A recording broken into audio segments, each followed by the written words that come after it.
Il faut qu'on parle du 7e épisode de la saison 3 de House of the Dragons. Comme d'habitude, si vous n'êtes pas à jour, je vous incite fortement à swiper. C'est particulier notamment avec Rhaenyra, qui depuis qu'elle a accédé au trône, elle fait n'importe quoi. Hein, je pense qu'on est tous d'accord là-dessus. Elle se laisse mener par le bout du nez, bah, notamment par sa chuchoteuse des mots, là, je ne sais plus comment on dit exactement.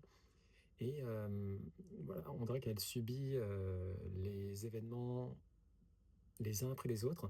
Et quand elle prend une décision, c'est souvent la mauvaise. Donc c'est dommage parce que la Rhaenyra que je supporte, c'était pas cette Rhaenyra-là, hein, c'était la Rhaenyra des débuts, hein, de la saison 1 notamment, de la saison 2 aussi. Mais là, là clairement, c'est bon, pour l'instant, c'est catastrophique, clairement. Quoi qu'il en soit, on a les visions d'Elaena qui commencent à prendre forme. Donc on la voit notamment défendre King's Landing sur le dos de son dragon. Est-ce que c'est pour Rhaenyra ou est-ce que c'est pour quelqu'un d'autre? On ne sait pas encore. Du côté du gris, alors là, franchement, le dragon du gris, je ne sais plus comment elle s'appelle, mais très très mauvais goût. Alors, soit Gris est en train de la jouer à l'envers, et là je serais très agréablement surpris par le personnage, soit vraiment, enfin, c'est un bouffon, quoi. Il se fait mener par le bout du nez, par des promesses vides. Il est prêt à trahir Rhaenyra pour avoir euh, la flotte Velaryon, ou en tout cas le titre de Seigneur des Marais.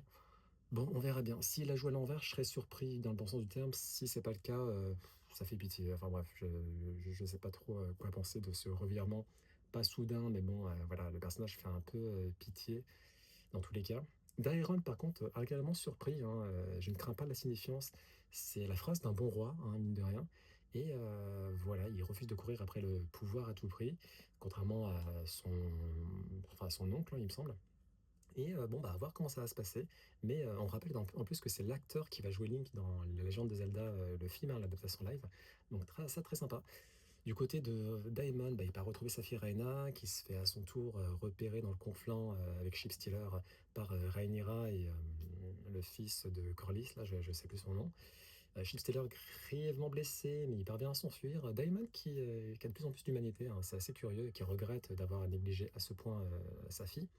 Et du coup, enfin, Aegon qui refuse de devenir le roi, tué par son propre frère, et qui se fait rejoindre par un Sunfire qui renaît de ses cendres, hein. Là, pour le coup, Aegon prend une direction assez sympa, hein, d'un point de vue développement, et j'ai l'impression qu'il est en train de se transformer plutôt dans le bon sens du terme. On verra bien, mais voilà, le fait qu'il soit prêt à mourir, ça relève d'un certain orgueil, d'un certain honneur.